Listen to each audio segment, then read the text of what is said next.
DPO صاحب نے میرے ساتھ یہ وعدہ کیا ہے، یہ صلح حدیبیہ کا معاملہ ہے اور صلح حدیبیہ کو اپنی نگاہوں میں لگائیے۔ صلح حدیبیہ میں دو فریق تھے۔ فریق اول میں آپ نے اپنے آپ کو شمار کیا، اپنے آپ کو شامل کیا، تو مشرکین مکہ میں آپ نے کن لوگوں کو شمار کیا ہے؟ یہ کل عدم تنظیم، دہشت گردوں کی تنظیم۔ یہ آپ حکومت کی بولی بول رہے ہیں، اور حکومت اس کے بارے میں یہ لفظ استعمال کر رہی ہے، آپ بھی جانتے ہیں، اگرچہ حکومت اس کو ثابت نہیں کر سکی۔ مسلمانوں کے اندر انتشار پیدا کرنے والی تنظیم، فرقہ ورست متعصب تنظیم۔ یہ تصو پسندی تو آپ کے دادا جان علیہ الرحمہ نے بھی کی ہے۔ آپ کے اس قول کے مصداق تو آپ کے دادا جان علیہ الرحمہ بھی ہیں۔ سیدی اعلی حضرت الشاہ امام احمد رضا خان فاضل بریلوی علیہ الرحمہ کی ذات سے عقائد کے معاملہ میں سخت کون ہو سکتا ہے، جو عقیدے پر پیرا دے اور عقائد و نظریات کی سرحدوں کی حفاظت کرے؟ اگر آپ کے نظر میں وہ متعصب ہے، اس سے تو پھر حضور مجدد الفسانی شیخ احمد سرندی فاروقی علیہ الرحمہ بھی نہیں بچ سکتے۔ بسم اللہ الرحمن الرحیم، والصلاۃ والسلام علی سید الانبیاء والمرسلین وعلی آلہ واصحابہ واہل بیتہ اجمعین۔ السلام علیکم ورحمۃ اللہ تعالی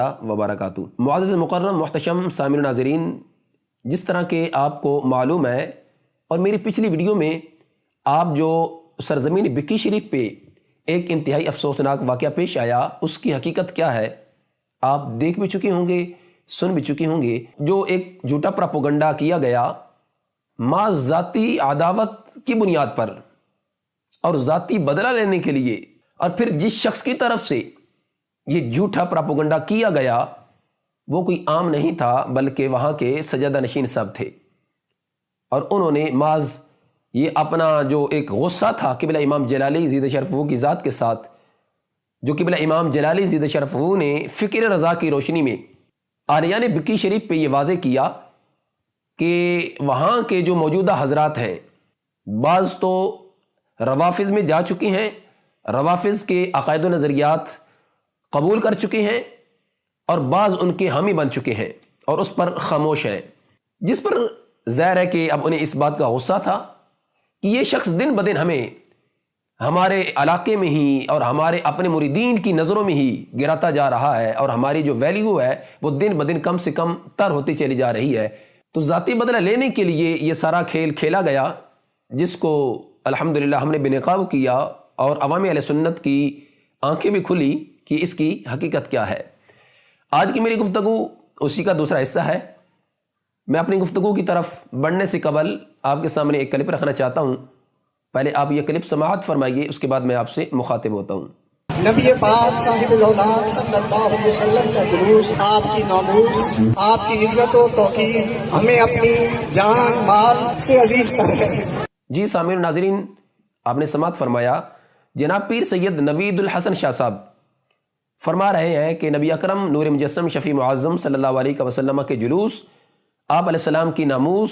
اور آپ علیہ السلام کی عزت و توقیر ہمیں اپنی جان و مال سے عزیز تر ہے۔ یہ پیر صاحب کا قول ہے، مگر پیر صاحب کا فعل کیسا ہے؟ تو ناظرین کرام، جس طرح کہ آپ کے یہ بھی علم میں ہے کہ 2 اکتوبر 2017 کو پاکستان کی پارلیمنٹ میں حلف نامہ ختم نبوت میں ترمیم کی گئی، جس پہ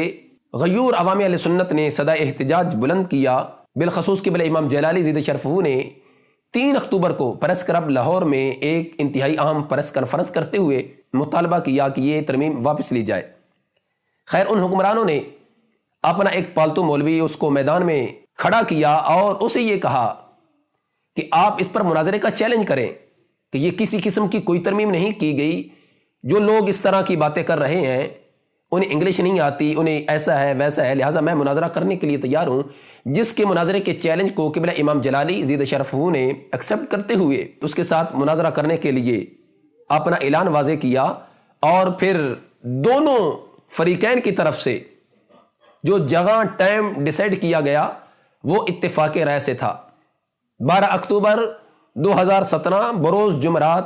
شام 5 بجے پریس کلب لاہور میں جگہ کا ڈیسائیڈ اور وقت کا ڈیسائیڈ ہوا۔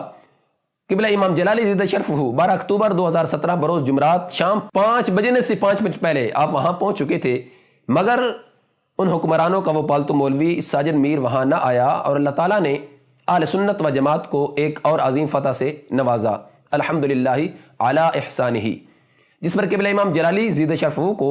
اپنے کارکنان کے ہمراہ گرفتار کیا گیا، تھانہ کوتوالی میں لے جایا گیا۔ وہاں جا کر کہا گیا کہ جی حضور، ہم آپ سے معذرت چاہتے ہیں اور ہم آپ کو باعزت رہا کرتے ہیں، بلکہ آپ کو آپ کے مرکز میں بڑے پروٹوکول کے ساتھ چھوڑ کے آتے ہیں۔ آپ دامت برکاتہم القدسیہ نے فرمایا کہ لائے تم اپنی مرضی سے تھے، اب جاؤں گا میں اپنی مرضی سے، اور میری یہ شرائط ہے۔ اور آپ نے حضرت مجدد الفسانی شیخ احمد سرہندی فاروقی رحمہ اللہ تعالیٰ کی سنت پر عمل کرتے ہوئے آپ نے رہائی کے لیے شرائط رکھ دی، جس پر دھرنا دیا گیا۔ اور پھر اس کے بعد قبلہ امام جلالی زید شرفہ نے جب یہ معاملہ حل ہوتا نہ دیکھا تو آپ نے پیر سید نوید الحسن شاہ صاحب سے اور میاں ورید احمد جواد شرک پوری صاحب سے ٹیلی فونک رابطہ کیا، اور دونوں حضرات کی متفقہ رائے سے یہ ڈیسائیڈ ہوا کہ ہمیں لاہور سے اسلام آباد کی طرف ایک لانگ مارچ کرنا چاہیے، جس کا نام کاروان تحفظ ختم نبوت رکھا گیا، اور اس ترمیم کی واپسی کے لیے ہمیں اپنا کردار ادا کرنا چاہیے۔ تو دونوں حضرات کی اتفاق رائے سے اس کاروان کے چلانے کا دن متعین کیا گیا، اور کاروان چلانے پر اتفاق رائے سے یہ فیصلہ کیا گیا۔ اب ہمارا پیر صاحب کے بارے میں یہ حسن ظن تھا کہ جب یہ کاروان پیر صاحب کی رائے سے چل رہا ہے تو پیر صاحب ایک ہنگامی اجلاس بلائیں گے اپنے مریدین کا، حلقہ احباب کا، اور ان کو یہ حکم فرمائیں گے کہ ختم نبوت پہ حملہ ہو گیا ہے اور ختم نبوت پہ پہرا دینے کا وقت آ گیا ہے، لہٰذا سر پہ کفن باندھو، میدان عمل میں نکلو۔ اور پیر صاحب خود اپنے مریدین کی قیادت کرتے ہوئے لاہور تشریف لائیں گے، اور لاہور سے پھر قیادت کرتے ہوئے اسلام آباد کی طرف روانہ ہوں گے۔ جب پیر صاحب سے یہ کہا گیا کہ آپ لاہور تشریف لائیں تو پیر صاحب نے اپنی کسی مجبوری کا اظہار کیا، کہا کہ نہیں، میں لاہور نہیں بلکہ کھاریاں اس میں شامل ہوں گا۔ پھر بھی ہمارا یہ حسن ظن تھا کہ جب پیر صاحب کھاریاں تشریف لائیں گے تو اپنے مریدین، حلقہ احباب اور اپنے متعلقین متوسلین کے ساتھ آئیں گے، ایک بہت بڑا کاروان ہوگا۔ مگر جب وہاں پہنچے تو پیر صاحب اپنی گاڑی میں تنہا تنہا تشریف لائے۔ پھر بھی ہم پیر صاحب کے بارے میں یہ حسن ظن ہی رکھتے تھے کہ اگر مریدین نہیں آئے تو کوئی بات نہیں ہے، مگر پیر صاحب خود تو تشریف لا چکے ہیں، کاروان کا حصہ بنیں گے اور اسلام آباد کی طرف ہمارے ساتھ تشریف لے جائیں گے۔ پیر صاحب ٹرک پہ جلوہ فرما ہوئے، تقریر فرمائی، ٹرک سے اترتے ہی جب قبلہ امام جلالی اپنی گاڑی میں بیٹھ گئے تو پیر صاحب بھی امام جلالی زید شرفہ کی گاڑی کے پاس جا کر کہنے لگے کہ جی میری کوئی مجبوری ہے اور میں کاروان کے ساتھ نہیں آ سکتا، اسلام آباد میں نہیں آ سکتا۔ مگر اس وقت پیر صاحب کی جو آنکھیں تھی وہ شرمندہ بھی تھی، اس چیز کا وہ اظہار بھی کر رہی تھی کہ ایک طرف تو یہ کاروان میری رائے سے اس کو چلایا گیا، جب میری رائے سے چلایا گیا ہے تو پھر قائدین میں میں شامل ہوں۔ خیر، جب پیر صاحب یہ کہہ رہے تھے کہ جی میں نہیں جا سکتا، میری کوئی مجبوری ہے، تو اس وقت پیر صاحب اندازی گفتگو سے یہ ظاہر ہو رہا تھا کہ اپنے آپ کو ملامت کر رہے تھے۔ مگر میں اس شخص کی اعلیٰ ظرفی پہ قربان جاؤں، اس مرد قلندر کے اعلیٰ ظرف پہ قربان جاؤں کہ اس نے خندہ پیشانی سے کہا کہ حضور اگر آپ نہیں جا سکتے کوئی بات نہیں ہے۔ اب پیر صاحب وہاں سے کیوں واپس تشریف لے گئے، وجہ کیا تھی، معاملہ کیا تھا، ماجرا کیا تھا؟ اصل میں راستے میں جو رکاوٹیں، جو مشکلات کا سامنا کرنا تھا، اس سے بچنے کے لیے پیر صاحب نے وہاں سے ہی رخصت ہونا غنیمت سمجھا اور وہاں سے ہی اپنے آپ کو محفوظ کر کے محفوظ مقام پر پہنچانے میں ہی غنیمت سمجھی۔ اب ایک طرف پیر صاحب کا یہ نعرہ ہے کہ رسول اللہ صلی اللہ علیہ وسلم کی ناموس پہ، آپ علیہ السلام کی عزت و توقیر پہ، آپ علیہ السلام کی ختم نبوت پہ پہرا دینا،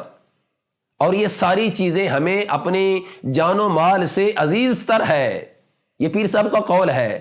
مگر دوسری جانب پیر صاحب کا فعل اس کے متضاد ہے، اس کے برعکس ہے۔ تو جناب پیر سید نوید الحسن شاہ صاحب، حضور آپ کا نعرہ اور ہے، آپ کا قول اور ہے، فعل آپ کا اس کے برعکس ہے، آپ کی قول فعل میں تضاد ہے بڑی ہی معذرت کے ساتھ۔ دوسرے نمبر پہ جو بھکی شریف میں واقعہ ہوا اور آپ کے تربیت یافتہ مریدوں نے اور بلوائیوں نے اور غنڈوں نے کیا، قبلہ مناظر کبیر علیہ رحمہ کے گھر پر پتھراؤ کیا، امام جلالی زید شرفہ کے گھر پر پتھراؤ کیا، میلاد مصطفیٰ جو محفل منعقد ہو رہی تھی اس کا تقدس پمال کیا، اور پھر آپ نے اہلیان بکھی کے اس وقت جذبات کو خوب سمیٹا اور ان کی ہمدردیاں خوب وصول فرمائی۔ ان کے درمیان کھڑے ہو کر آپ نے تقریر فرماتے ہوئے یہ کہا تھا کہ ایک سوال کو ہم نے مل جل کے حل کرنا ہے کہ اگر آج ہم اس گلی میں جاتے ہیں تو اس گلی میں جانے کی وجہ سے عشاق رسول صلی اللہ علیہ وسلم پر FIR کاٹی جائے گی۔ اگر اس گلی سے ہم گزرتے ہیں تو اس صورت کے اندر عشاق رسول صلی اللہ علیہ وسلم پر FIR کاٹی جائے گی اور پھر یہ روٹ متنازع قرار دے دیا جائے گا۔ آئندہ ہمارے کے لیے یہاں سے گزرنا ہر سال کے لیے مشکل کریے گا۔ حضور والا بڑی ہی معذرت کے ساتھ میں اپنی ایک ویڈیو میں یہ واضح کر چکا ہوں، آستانہ عالیہ مقدسہ بکی شریف سے لے کر جامع مسجد عقلانی رضوی جلالی تک جلوس پہنچا، کسی شخص نے، کسی فرد واحد نے بھی اس جلوس کے تقدس کو پامال نہیں کیا۔ پتھراؤ تو دور کی بات ہے، راستے میں آ کر بھی اس جلوس کے لحاظ سے اشارتاً کنایتاً بھی بات نہیں کی۔ اگر کسی کے پاس کوئی ثبوت ہے تو وہ پیش کرے، اور جو حکومت کے ساتھ آپ کی بات ہوئی تھی اس پر آپ نے عمل کرنا تھا، ہمارا اس سے کوئی لین دین نہیں ہے۔ مگر آپ کا یہ کہنا کہ اگر ہم اس گلی میں جاتے ہیں عشاق رسول صلی اللہ علیہ وسلم پر FIR کاٹی جائے گی۔ حضور آپ تو شہادت کے لیے تشریف لا رہے تھے، صرف یہ گلی DPO صاحب کی ریکویسٹ پر ہم نے چھوڑی، اور چھوڑنے کا مقصد یہ نہیں کہ ہمیں کوئی مشکل تھی۔ میں نے DPO صاحب کو بتایا کہ میں یہ دعا کر کے نکلا ہوں کہ اللہ تعالیٰ ہمیں کوئی شہادت عطا فرمائے۔ جو شہادت کی نیت سے آئے، شوق شہادت لے کے آئے، جذبہ شہادت سے سرشار ہو کر آئے، اس کے سامنے تو گولی بھی کوئی معنی نہیں رکھتی، چاہے گولیاں چلے، سینہ تان کے سامنے کھڑا ہو جاتا ہے، چاہے جائے کہ وہ FIR سے ڈر جائے۔ حضور بڑی معذرت کے ساتھ ایک طرف آپ کا یہ دعویٰ ہے کہ میں شہادت کے لیے آیا ہوں، دوسری طرف FIR سے آپ ڈر کر واپس تشریف لے کے جا رہے تھے۔ حضور میری یہ آپ سے بڑی ہی ایک مؤدبانہ گزارش ہے، معذرت کے ساتھ ہو سکتا ہے کہ میری بات آپ کو یا آپ کے جو مریدین ہیں ان کو کڑوی لگ رہی ہوں گی، مگر یہ حقیقت ہے جس سے پردہ اٹھانا اب ہماری مجبوری بنتی جا رہی ہے۔ خیر، پھر حضور آپ نے اسی اپنے بیان میں جو کہ آپ نے اہلیان بکی شریف کے جرمنٹ میں کھڑے ہو کر فرمایا، اور ایک مخصوص انداز میں لب و لہجے کے ساتھ کہ آپ کی آنکھوں سے آنسو بھی نکل رہے تھے اور آپ کی آواز بھی کانپ رہی تھی، اس میں آپ نے یہ فرمایا تھا، کیا فرمایا تھا؟ سامعین و ناظرین آپ سماعت کیجئے۔ DPO صاحب نے میرے ساتھ یہ وعدہ کیا ہے، یہ صلح حدیبیہ کا معاملہ ہے، اور صلح حدیبیہ کو اپنی نگاہوں میں لگائیے اور اپنے آپ کو اس انداز میں ڈسپلن کا پابند کیجئے اور صبر کے دامن کو اپنے ہاتھ سے نہ چھوڑیے۔ جی ناظرین کرام، آپ نے سماعت فرمایا، پیر صاحب فرما رہے ہیں کہ مجھے DPO صاحب نے یہ کہا ہے کہ یہ صلح حدیبیہ والا معاملہ ہے، اور صلح حدیبیہ والے معاملے کو اپنی آنکھوں کے سامنے لائیے اور اس پر صبر کیجئے۔ پھر مزید پیر صاحب نے اپنے مریدین کو حوصلہ اور دلاسا دیتے ہوئے یہ فرمایا کہ آپ اس پر صبر کریں، آئندہ سال اس پہ ہمیں اجر بھی ملے گا اور اس کا ثمرہ بھی ہمیں دیکھنے کو ملے گا۔ اور دوسری بات یہ ہے کہ ہمارے لیے آئندہ سالوں کے لیے یہ ماحول سیو ہو جائے گا، محفوظ ہو جائے گا۔ وقتی طور پہ صبر کریں، انشاءاللہ اللہ رب العزت صبر کا اجر اور ثمرہ ہمیں دکھائے گا۔ پیر صاحب سے میری یہ گزارش ہے، حضور وہ DPO تو جاہل ہے، دنیا دار ہے، اس کو کیا پتا کہ صلح حدیبیہ کن کے مابین ہوئی تھی، اس کا پس منظر کیا ہے، حقیقت کیا ہے۔ مگر آپ تو سلطان المدرسین ہیں، آپ تو ایک آستانہ عالیہ مقدسہ کے سجادہ نشین ہیں، آپ نے اس کو یہ نہیں بولا کہ آپ کس طرح کی باتیں کر رہے ہیں، بلکہ آپ نے اس کی تائید فرمائی۔ اب میں آپ سے یہ گزارش کرنا چاہوں گا، حضور صلح حدیبیہ میں دو فریق تھے، ایک طرف سرکار دو عالم نور مجسم شفیع معظم جناب سیدنا حضرت محمد مصطفیٰ صلی اللہ علیہ وسلم کی مبارک ذات اور صحابہ کرام عالم رضوان کی مقدس نفوس، یہ ایک طرف، اور دوسری طرف مشرکین مکہ تھے، ان کے مابین یہ ایک صلح ہوئی تھی۔ حضور ذرا واضح تو فرما دیں، فریق اول میں آپ نے اپنے آپ کو شمار کیا، اپنے آپ کو شامل کیا، تو مشرکین مکہ میں آپ نے کن لوگوں کو شمار کیا ہے؟ اس عقلانی گلی میں نہ جانے کی آپ نے دلیل یہ پیش کی کہ چونکہ یہ ہمارا ایک صلح حدیبیہ والا معاملہ ہے تو لہٰذا ہم وہاں نہیں جائیں گے۔ تو کیا حضور آپ نے اس عقلانی گلی کو مشرکین مکہ میں ٹھہرایا ہے کہ جو حضور حافظ الحدیث جلال الملت والدین پیر سید محمد جلال الدین شاہ صاحب نقشبندی قادری قدس سر العزیز کی تربیت یافتہ ہیں، فیض یافتہ ہیں، جو کہ اپنے شیخ کی محبت میں فنا ہے، آپ نے ان سب کو مشرکین مکہ میں شمار کیا ہے کہ وہ سارے کے سارے مشرک ہیں؟ ذرا یہ واضح فرما دیں تاکہ عوام کے لیے سمجھنا آسان ہو جائے۔ اور اس کے بعد حضور آپ نے اسی بیان میں یہ بھی فرمایا کہ آئندہ سال کے لیے ہمیں اس کا ثمرہ دیکھنے کو ملے گا، ہمیں اس پر اجر بھی ملے گا۔ تو حضور والا اس عقلانی گلی میں معاذ اللہ کون سا حرم ہے کہ جس میں جائے بغیر آپ کا گزارا نہیں ہو سکتا؟ وہاں آپ اگلے سال جائیں گے تو آپ کے عمرے کی معاذ اللہ قضا ہوگی۔ حضور یہ بھی واضح فرما دیں کہ وہاں کون سا حرم ہے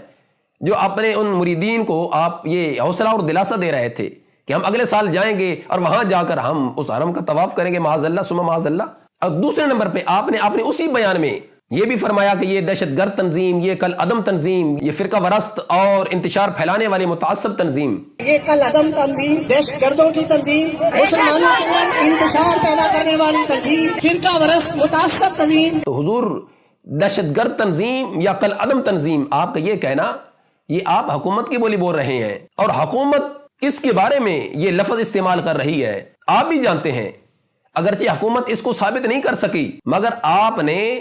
جو کہا دہشت گرد تنظیم کل عدم تنظیم، تو آپ نے کس کو کہا زمانہ جانتا ہے. کیونکہ قبلہ امام جلالی زیدی شرف کی تاریخ،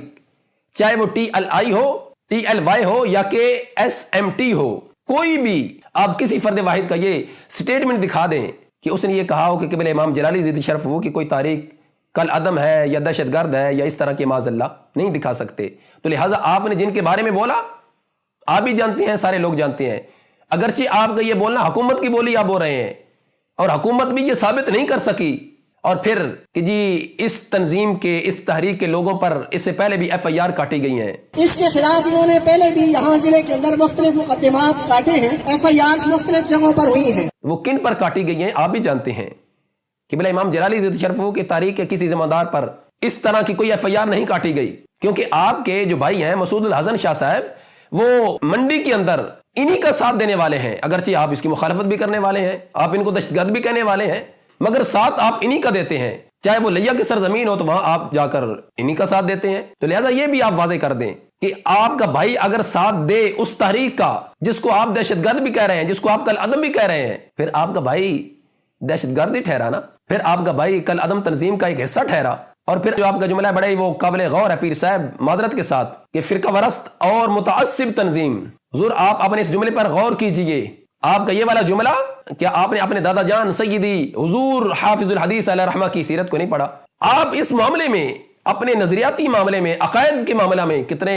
سخت تھے کہ آپ جنازہ پڑھانے سے قبل اعلان فرماتے تھے کہ اس جنازے میں کوئی رفض خارجی ہے تو اس کو باہر نکالو، میں تب جنازہ پڑھاؤں گا. اگر تو اپنے عقائد کا اظہار کرنا اور اپنے عقیدے کی غیرت کا اظہار کرنا آپ کی نظر میں یہ تعصب پسندی ہے، پھر یہ تعصب پسندی تو آپ کے دادا جان علیہ رحمہ نے بھی کی ہے. پھر آپ کے اس قول کے مصداق تو آپ کے دادا جان علیہ رحمہ بھی ہیں. سیدی اعلی حضرت الشاہ امام احمد رضا خان فاضل بریلوی علیہ رحمہ کی ذات سے عقائد کے معاملہ میں سخت کون ہو سکتا ہے؟ اگر آپ کا یہ مقصد اور یہ کہنا کہ جو عقیدے پر پیرا دے اور عقائد و نظریات کی سرحدوں کی حفاظت کرے، اگر آپ کے نظر میں وہ متعصب ہے، اس سے تو پھر حضور مجدد الفسانی شیخ احمد سرندی فاروقی علیہ رحمہ بھی نہیں بچ سکتے. ذرا غور کیجیے آپ کیا فرما رہے ہیں. آپ کا یہ کہنا فرقہ واریت، انتشار، متعصب، حضور یہ آپ وہ امریکہ کا ایجنڈا پیش فرما رہے ہیں، وحدت ادیان والا، کہ سارے ٹھیک ہیں، کسی کو کچھ بھی نہ کہو. حضور یہ سارا کچھ آپ جو بول رہے ہیں یہ آپ اپنی بولی نہیں بول رہے. اس لیے آج کی میں اس گفتگو میں صرف اتنا ہی کہنا چاہوں گا کہ آپ کی وہ چند منٹ کی گفتگو میرے پاس پہنچی ہے جس کو سننے کے بعد گھنٹوں باز کی جا سکتی ہے، ایک ایک لفظ، ایک ایک جملے پہ آپ کی گرفت ہو رہی ہے، اور جس پر باقاعدہ ایک ایک سیمینار درکار ہے، جس کے لیے ہم قبلہ امام جلالی زیدہ شرف کو یہ تکلیف نہیں دیں گے، کیونکہ وہ تو بڑے بڑے چیلنجز کا سامنا کر رہے ہیں اور دلائل و براہین ان کے مقابلے میں پیش کر رہے ہیں. اس معاملہ کے لیے ہم آپ کے جو خدام رہ چکے ہیں، میرے جیسے جو آپ کے ادنا سے خادم رہ چکے ہیں، وہ آپ کی خدمت کے لیے کافی ہیں. یہ ہم آپ سے بار بار گزارشات اب کرتے رہیں گے اور آپ سے ان سوالات کے جوابات ہم مانگتے رہیں گے. اگر آپ عنایت فرما دیں گے تو ہمارے علم میں اضافہ ہوگا تاکہ ہم بھی اپنی اصلاح کر سکیں. اور پھر جو جتنے بھی پیر صاحب کے مریدین ہیں یا اہلیان بکی شریف ہیں، اگر تو محلہ داری کا معاملہ ہے، اگر تو یہ معاملہ ہے کہ یہ ہمارے حضرت صاحب ہیں، ہمارے پیر صاحب ہیں، ابھی وہ بھی میں انشاءاللہ فتاوی رضویہ شریف کی روشنی میں آپ ناظرین کے سامنے یہ چیز رکھوں گا کہ پیر کی شرائط کون کون سی ہیں، اور ان میں ایک شرط اتصال بھی ہے. اتصال صرف میں آج اتنا ہی کہوں گا، ان شرائط میں سے ایک شرط اتصال بھی ہے. زندگی رہی تو انشاءاللہ ہم اگلی گفتگو میں آپ کی خدمت میں حاضر ہوں گے. اللہ تعالیٰ کی برگاہ اقدس میں دعا ہے کہ اللہ تعالیٰ ہم سب کو آخری سانس تک کلمہ حق بیان کرنے کی توفیق رفیق نصیب فرمائے، عقائد اہل سنت پر قائم رکھے، اور اللہ ہم سب کا خاتمہ ایمان بالخیر فرمائے. اللہ تعالیٰ ہم سب کا حامی و ناصر ہو. وما توفیقی الا باللہ.